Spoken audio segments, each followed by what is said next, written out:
මඩකලපුව වෙල්ලාවලි ප්‍රාදේශීය ලේකම් කොට්ඨාශයේ සින්නවත්ත ග්‍රාමයේ තියෙන ශ්‍රී පන්තාරාම විහාරස්ථානයේ බෝධියයි ඔබ මේ දැන් දකින්නේ. මේ පන්සල මීට අවුරුදු කිහිපයක කලින් බොහොම දරුණු විදිහට ත්‍රස්තවාදීන්ගේ තර්ජනයෙන් එල්ල වෙලා තිබුණා. අද මඩකලපුව ශ්‍රී මංගලාරාමාධිපති අම්පිටි සොමරත්න හිමියන්ගේ උපදෙස් මත අපේ දේවාලයගම කුසලානන්ද හිමියෝ මේ මෙතන වැඩ සිටිනවා. ගෞතම ස්වාමීන් වහන්සේ අපිට මොහොතකට මේ පන්සලේ ඉතිහාසය කියන්න මේකේ පටන් ගත්ත විදිය ඔබ වහන්සේ මේ වැඩ කටයුතු කරගෙන යන විදිය කරුණික ඇත්ත වශයෙන්ම කියනවා නම් මඩකලපු දිස්ත්‍රික්කයේ වෙල්ලාවලි ප්‍රාදේශීය ලේකම් කාර්යාලයට අයත් සින්නවත්ත ශ්‍රී පන්තාරාම විහාරස්ථානයේ මායින් ගම්මානයක පිහිට ඇති විහාරස්ථානය දැනට දායක පවුල් 20කින් පමණ දැඩි දුක්සරතා මැද්දේ මඩකලපුව මංගලාරාමාධිපති මඩකලපුව අම්පාර දෙපළාතේ ප්‍රධාන සංඝනායක අතිගෞරවනීය අපේ අම්පිටිය සුමනරත්න නාහිමියන්ගේ නායකත්වයෙන් මූලිකත්වයෙන් අපේ දායක පින්නතුන්ගේ දායකත්වයේ පිළිවෙන් මේ වෙනකොට විහාරස්ථානයේ සංවර්ධන කටයුතු ආරම්භ කර බැවින් එවැගේම කුරුලි ත්‍රස්තවාදීන්ගෙන් විනාශයට පත්වන්නට තිබෙන මේ විහාරස්ථානය තාම අපට මේ විහාරස්ථානයේ ගොඩනගා ගැනීමට බොහොම අමාරු තත්ත්වයෙන් පසුවන්නේ.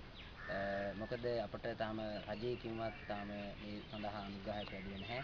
මොකද ප්‍රාදේශීය ලේකම් කාර්යාලයකින්වත් තාම අපට ඒ පිළිබඳව යහපත් ප්‍රතිචාර මේ වෙනකොට අපට ලැබිලා නැහැ. ඔබ වහන්සේ සමා වෙන්න අපේ හැමදෙරෝ. ඔබ වහන්සේ කියන්නේ මේ ප්‍රාදේශීය ලේකම් කොටසේ මේ පන්සල ගොඩනැගීමේ යම් බාධා පවතිනවද? ඔව් බාධා ටිකක් තියෙනවා. බාධා පවතිනවා. මොකද ඒ ආධාරات අපට ගන්න බොහොම අපහසුයි.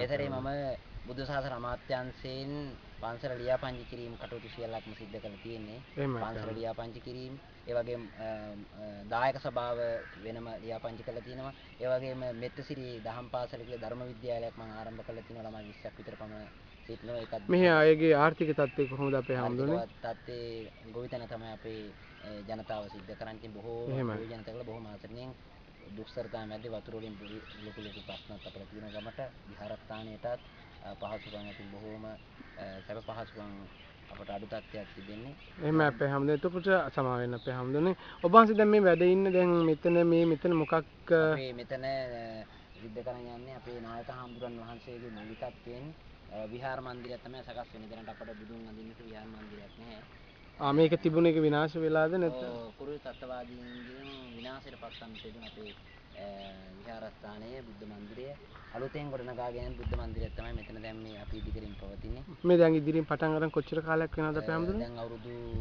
3කට කලින් තමයි අපේ නායක හාරුවන්ගේ මූලිකත්වයෙන් නායක හාරුවන්ගේ සල්ලි ප්‍රතිපාදන මත තමයි මේ දක්වා කරේ.